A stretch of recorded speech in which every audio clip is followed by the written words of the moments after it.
Ladies and gentleman, ಮುಖ್ಯಮಂತ್ರಿಯಾಗಲೇಬೇಕು ಅಂತ ಹಠಕ್ಕೆ ಬಿದ್ದಿರುವ ಡಿ.ಕೆ. ಶಿವಕುಮಾರ್ ದೆಹಲಿಯಲ್ಲಿ ಬೀಡು ಬಿಟ್ಟಿದ್ದಾರೆ.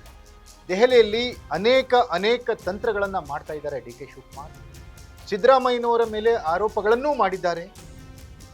ಡಿ.ಕೆ. ಶಿವಕುಮಾರ್ ಮನಸ್ಸಿನಲ್ಲಿರೋದು ಒಂದೇ, ಏನಾದರೂ ಆಗಲಿ ತಾನು ಮುಖ್ಯಮಂತ್ರಿಯಾಗಲೇಬೇಕು ಅಂತ. ಅದು ಅವರ ಹಕ್ಕು ಅಂತ, ಅಲ್ಲದೆ ಅದು ಅವರು ಮಾಡಿರೋ ಕೆಲಸಕ್ಕೆ ಸಿಗುವ ಕೂಲಿ ಅಂತ.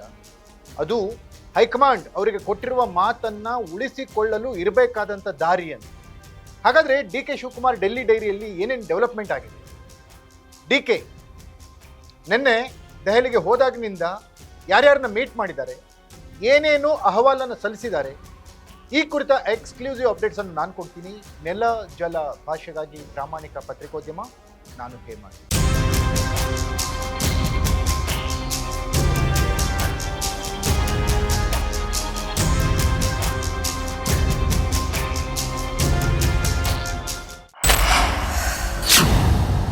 ಎಸ್ ವೀಕ್ಷಕರೇ, ಡಿ.ಕೆ. ದೆಹಲಿಯಲ್ಲಿ ಬೀಡು ಬಿಟ್ಟಿದ್ದಾರೆ. ದೆಹಲಿಯಲ್ಲಿ ಕೂತ್ಕೊಂಡೇ ಕರ್ನಾಟಕದ ಮುಖ್ಯಮಂತ್ರಿ ಬದಲಾವಣೆಯ ವಿಚಾರವನ್ನ ಮುನ್ನೆಲೆಗೆ ತಂದಿದ್ದಾರೆ. ಹೈಕಮಾಂಡ್ ನಾಯಕರನ್ನ ಮೀಟ್ ಮಾಡಿದ್ದಾರೆ. ಹೈಕಮಾಂಡ್ ಕೂಡ ಡಿ.ಕೆ. ಶಿವಕುಮಾರ್ ಪರವಾಗಿ ಸ್ಪಂದನೆಯನ್ನ ತೋರಿಸ್ತಾ ಇದೆಯೋ ಅನ್ನುವಂತಹ ವಾತಾವರಣವನ್ನ ಸೃಷ್ಟಿ ಮಾಡ್ತಾ ಇದ್ದಾರೆ. ಹೈಕಮಾಂಡ್ ಡಿ.ಕೆ. ಶಿವಕುಮಾರ್ ವಿಚಾರದಲ್ಲಿ ಸಾಫ್ಟ್ ಕಾರ್ನರ್ ಬಂದಿದೆ ಅನ್ನೋದೀಗ ಬಹಿರಂಗವಾಗ್ತಾ ಇದೆ. ಹೈಕಮಾಂಡ್ಗೂ ಕೂಡ ಕರ್ನಾಟಕದಲ್ಲಿ ನಾಯಕತ್ವ ಬದಲಾವಣೆಯ ಇಂಗಿತ ಇದೆ ಅನ್ನೋದು ಗೊತ್ತಾಗ್ತಾ ಇದೆ. ಈಗಾಗಲೇ ಹಲವು ಬಾರಿ ನಾಯಕತ್ವ ಬದಲಾವಣೆಯ ಪ್ರಕ್ರಿಯೆಗೆ ಚಾಲನೆ ದೊರೆಯಬೇಕಿತ್ತು, ಆದರೆ ದೊರೆತಿಲ್ಲ. ಹಲವು ಕಾರಣಗಳಿಂದ ಮುಖ್ಯಮಂತ್ರಿ ಬದಲಾವಣೆಯ ವಿಚಾರ ನೆನೆಗುದಿಗೆ ಬಿದ್ದಿದೆ. ಈಗಲಾದರೂ ಈ ಪ್ರಯತ್ನಕ್ಕೆ ಕೈ ಹಾಕಬೇಕು ಅಂತ ಡಿ.ಕೆ. ಶಿವಕುಮಾರ್ ದೆಹಲಿಗೆ ಹೋಗಿ ಅಲ್ಲಿ ಕ್ರಾಂತಿಕಾರಕ ಹಲವಾರು ತಂತ್ರಗಳನ್ನು ಮಾಡ್ತಾ ಇದ್ದಾರೆ. ಹಲವು ಹೈಕಮಾಂಡ್ ನಾಯಕರನ್ನ ಭೇಟಿ ಮಾಡಿದ್ದಾರೆ. ಯಾರನ್ನ ಮಾಡಿದ್ದೀನಿ ಅಂತ ಹೇಳಿಲ್ಲ ಡಿ.ಕೆ. ಶಿವಕುಮಾರ್, ಇಲ್ಲ ನಾನು ಹೈಕಮಾಂಡ್ ನಾಯಕರನ್ನ ಭೇಟಿ ಮಾಡಿದ್ದೀನಿ ಅಂತ ಹೇಳ್ತಾ ಇದ್ದಾರೆ. ಸುರ್ಜೇವಾಲಾ ಅವ್ರನ್ನ ಭೇಟಿ ಮಾಡಿದ್ದಾರೆ. ಹೇಳಿ ಕೇಳಿ ಸುರ್ಜೇವಾಲಾ ಅವರು ಡಿ.ಕೆ. ಶಿವಕುಮಾರ್ ಪರವಾಗಿ ಹಲವಾರು ತೀರ್ಮಾನಗಳನ್ನು ಇಲ್ಲಿಯವರೆಗೂ ತಂದಿದ್ದಾರೆ. ಹೈಕಮಾಂಡ್ ಮತ್ತು ಡಿ.ಕೆ. ಶಿವಕುಮಾರ್ಗೆ ಮಧ್ಯದಲ್ಲಿ ಸೇತುವೆಯಾಗಿ ಸುರ್ಜೇವಾಲಾ ಕೆಲಸ ಮಾಡ್ತಾ ಇದ್ದಾರೆ. ಸುರ್ಜೇವಾಲಾ ಅವ್ರಿಗೂ ಕೂಡ ಕರ್ನಾಟಕದಲ್ಲಿ ಮುಖ್ಯಮಂತ್ರಿ ಬದಲಾವಣೆಯಾಗಬೇಕು ಅನ್ನುವಂತಹ ಇಂಗಿತ ಇದೆ. ಕರ್ನಾಟಕದ ರಾಜಕೀಯದ ಬಗ್ಗೆ, ಕರ್ನಾಟಕದ ರಾಜಕಾರಣದ ಆಗು ಹೋಗುಗಳ ಬಗ್ಗೆ ಸುರ್ಜೇವಾಲಾ ಚೆನ್ನಾಗಿ ತಿಳ್ಕೊಂಡಿದ್ದಾರೆ.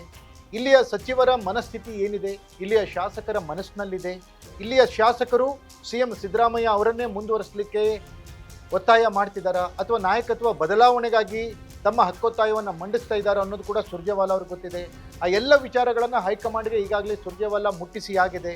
ಹೈಕಮಾಂಡ್ ಕೂಡ ಒಂದು ತೀರ್ಮಾನಕ್ಕೆ ಬಂದಿದೆ. ಸಿದ್ದರಾಮಯ್ಯನವ್ರಿಗೆ ಸೂಕ್ತ ಮೆಸೇಜನ್ನು ಯಾರ ಮೂಲಕ ಕೊಡಬೇಕು ಕೊಟ್ಟಾಗಿದೆ. ಆದರೆ ಸಿದ್ದರಾಮಯ್ಯ ಇಲ್ಲಿ ಜಗ್ಗಿಲ್ಲ ಬಗ್ಗಲ್ಲ. ಯಾಕಂದರೆ ಸಿದ್ದರಾಮಯ್ಯ 5 ವರ್ಷ ತಾನೇ ಸಿ.ಎಂ ಆಗಿರಬೇಕು. ಸಿ.ಎಂ ಬದಲಾವಣೆ ಅನ್ನೋದು ಈಗ ಯಾರ ಎದುರಿಗೂ ಇಲ್ಲ, ಹೈಕಮಾಂಡ್ ಎದುರಲ್ಲಿ ಇಲ್ಲ ಅನ್ನುವ ಮೂಲಕ ಹೈಕಮಾಂಡ್ ಒತ್ತಾಸೆಗೂ ಕೂಡ ಸಿದ್ದರಾಮಯ್ಯ ತಡೆಯೊಡ್ತಾ ಇದ್ದಾರೆ. ಇಂತಹ ಬೆಳವಣಿಗೆಗಳ ಮಧ್ಯೆ ಡಿ.ಕೆ. ಶಿವಕುಮಾರ್ ದೆಹಲಿಯಲ್ಲಿ ಬೀಡು ಬಿಟ್ಟಿದ್ದು ಹಲವು ತಂತ್ರಗಳನ್ನು ಮಾಡ್ತಾ ಇದ್ದಾರೆ. ಹಲವು ರಾಜಕೀಯ ನಾಯಕರನ್ನ, ಹೈಕಮಾಂಡ್ ನಾಯಕರನ್ನ ಮೀಟ್ ಮಾಡ್ತಾ ಇದ್ದಾರೆ. ಕರ್ನಾಟಕದ ರಾಜಕೀಯ ಆಗು ಹೋಗುಗಳ ಬಗ್ಗೆ ಅವರಿಗೆ ತಿಳಿಸ್ತಾ ಇದ್ದಾರೆ. ಎಲ್ಲೆಲ್ಲಿ ಏನೇನು ತಪ್ಪುಗಳಾಗ್ತಾ ಇದ್ದಾವೆ, ಪಕ್ಷಕ್ಕೆ ಯಾವ ರೀತಿ ಹಿನ್ನಡೆ ಆಗ್ತಾ ಇದೆ ಅನ್ನೋ ವಿಚಾರವನ್ನು ಗಮನಕ್ಕೆ ತರ್ತಾ ಇದ್ದಾರೆ. ದಾವಣಗೆರೆ ಉಪಚುನಾವಣೆಯಲ್ಲಿ ಏನಾಯಿತು, ಅಲ್ಪಸಂಖ್ಯಾತರನ್ನ ಇಟ್ಕೊಂಡು ಯಾರು ಆಟ ಆಡ್ತಾ ಇದ್ದಾರೆ, ಸಿದ್ದರಾಮಯ್ಯನವರ ಪಾತ್ರ ಇದರಲ್ಲಿ ಎಷ್ಟಿದೆ. ಹೈಕಮಾಂಡ್ ಈ ಹಿಂದೆ ಕರೆದಾಗಲೂ ಕೂಡ ಸಿದ್ದರಾಮಯ್ಯನವರು ದೆಹಲಿಗೆ ಮುಖ್ಯಮಂತ್ರಿ ಬದಲಾವಣೆಯ ವಿಚಾರವಾಗಿ ಚರ್ಚೆಗೆ ಬಂದಿಲ್ಲ. ಹಲವಾರು ಸಬೂಬುಗಳನ್ನು ಹೇಳಿಕೊಂಡು, ಕೆಲವು ನೆಪಗಳನ್ನು ಹೇಳಿಕೊಂಡು ತಪ್ಪಿಸ್ಕೊಂಡ್ರು.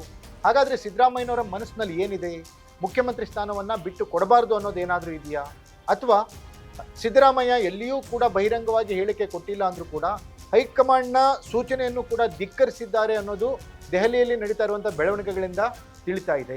ಡೆಲ್ಲಿಲಿ ಗಾಳಿಗಿಳಿ ಕುಡಿಯೋಕ್ಕೆ ಬಂದಿಲ್ಲ. ರಾಜನಾಥ್ ಸಿಂಗ್ ಅವ್ರದ್ದು ಭೇಟಿ ಇದೆ. ನಾನು ನಮ್ಮ ಆಫೀಸರ್ಸ್ ಎಲ್ಲ ಭಾಳ ಹಿಂದೆ ಟೈಮ್ ಕೇಳಿದ್ದು, ಅವ್ರು ನಾಳೆ ಕೊಟ್ಟಿದ್ದಾರೆ. ಈಗೆಲ್ಲ ನಾನು ಅದೆಲ್ಲ ಹೇಳಬಾರ್ದು, ಯಾರು ಭೇಟಿ ಮಾಡಿರ್ತೀನಿ ಯಾರು ಬಿಟ್ಟಿರ್ತೀನಿ ಅಂತ. ನಿನ್ನೆ ವಿಶೇಷ ಸಚಿವ ಸಂಪುಟದ ಸಭೆ ಕರೆದು ಒಳ ಮೀಸಲಾತಿ ವಿಚಾರವನ್ನು ಒಂದು ಕನ್ಕ್ಲೂಷನ್ಗೆ ತಂದಾಗಲೂ ಕೂಡ ಡಿ.ಕೆ. ಶಿವಕುಮಾರ್ ಇಲ್ಲಿ ಹಾಜರಿರಲಿಲ್ಲ. ದೆಹಲಿಯಲ್ಲಿ ರಾಜಕೀಯ ಮುಂದಿನ ಬೆಳವಣಿಗೆಗಳ ಬಗ್ಗೆ, ಆ ಬೆಳವಣಿಗೆಗಳ ಲೆಕ್ಕಾಚಾರದ ಬಗ್ಗೆ ಡಿ.ಕೆ. ಶಿವಕುಮಾರ್ ಕೆಲಸ ಮಾಡ್ತಾ ಇದ್ದಾರೆ. ತನ್ನದೇ ಆದಂಥ ಕಾರ್ಯತಂತ್ರವನ್ನು ಹೆಣಿತಾ ಇದ್ದಾರೆ. ಯಾವುದೇ ಕಾರಣಕ್ಕಾದರೂ ಕರ್ನಾಟಕದಲ್ಲಿ ತಾನು ಇದೇ ಬಾರಿ ಮುಖ್ಯಮಂತ್ರಿಯಾಗಲೇಬೇಕು ಅಂತ ಹಠಕ್ಕೆ ಬಿದ್ದಿರುವ ಡಿ.ಕೆ. ಶಿವಕುಮಾರ್ ದೆಹಲಿಯಲ್ಲಿ ತಮ್ಮ ಹೋರಾಟವನ್ನು ಮುಂದುವರಿಸಿದ್ದಾರೆ. ಹೈಕಮಾಂಡ್ ನಾಯಕರು ಕೂಡ ಡಿ ಕೆ ಶಿವಕುಮಾರ್ ಅವರಿಗೆ ಬೆಂಬಲವನ್ನು ವ್ಯಕ್ತಪಡಿಸ್ತಾ ಇದ್ದಾರೆ. ಆದರೆ ಇರೋ ಸಮಸ್ಯೆ ಏನಪ್ಪ ಅಂದರೆ ಧೀಮಂತ ನಾಯಕ ಸಿದ್ದರಾಮಯ್ಯನವರಿಗೆ ಮುಖ್ಯಮಂತ್ರಿ ಸ್ಥಾನವನ್ನು ಬಿಟ್ಟು ಕೊಡಿ ಅಂತ ಹೇಳೋದು ಯಾರು ಅನ್ನುವಂಥ ಸಮಸ್ಯೆ ಈಗ ಹೈಕಮಾಂಡ್ ಮನದಲ್ಲಿ ಕಾಡ್ತಾ ಇದೆ. ರಾಹುಲ್ ಗಾಂಧಿಯವರೇ ಸ್ವತಃ ಇನಿಷಿಯೇಟ್ ಆಗಿ ತಗೊಂಡು ಸಿದ್ದರಾಮಯ್ಯನವ್ರ ಜೊತೆಗೆ ಮಾತಾಡ್ತಾರಾ, ಅಥವಾ ರಾಹುಲ್ ಗಾಂಧಿ ಅವರು ಈಗಾಗಲೇ ಮಲ್ಲಿಕಾರ್ಜುನ ಖರ್ಗೆ ಅವರಿಗೆ ಸುದ್ದಿಯನ್ನು ಮುಟ್ಟಿಸಿದ್ದಾರೆ ಅನ್ನುವಂಥ ಮಾಹಿತಿ ಇದೆ. ಅದೇನಾದರೂ ನಿಜ ಆಗಿದ್ರೆ ಮಲ್ಲಿಕಾರ್ಜುನ ಖರ್ಗೆ ಅವರು ಏನಾದರೂ ಸಿದ್ದರಾಮಯ್ಯನವ್ರ ಜೊತೆಗೆ ಮಾತಾಡಿ ಮುಖ್ಯಮಂತ್ರಿ ಬದಲಾವಣೆ ವಿಚಾರವನ್ನು ತಿಳಿಸ್ತಾರಾ, ಅಥವಾ ಸಿದ್ದರಾಮಯ್ಯನವರು ರಾಹುಲ್ ಗಾಂಧಿಯವರೇ ಹೇಳಿ ಅಂತ ಕಾಯ್ಕೊಂಡು ಕೂತಿದ್ದಾರಾ? ಇವಿಷ್ಟಕ್ಕೂ ಕಾಲವೇ ಉತ್ತರ ಹೇಳಬೇಕಾಗಿದೆ.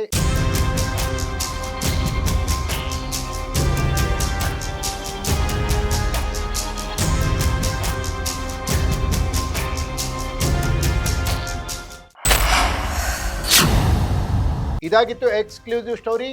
ನೆಲ ಜಲ ಭಾಷೆಗಾಗಿ ನೋಡ್ತಾ ಇರಿ ಫೋಕಸ್.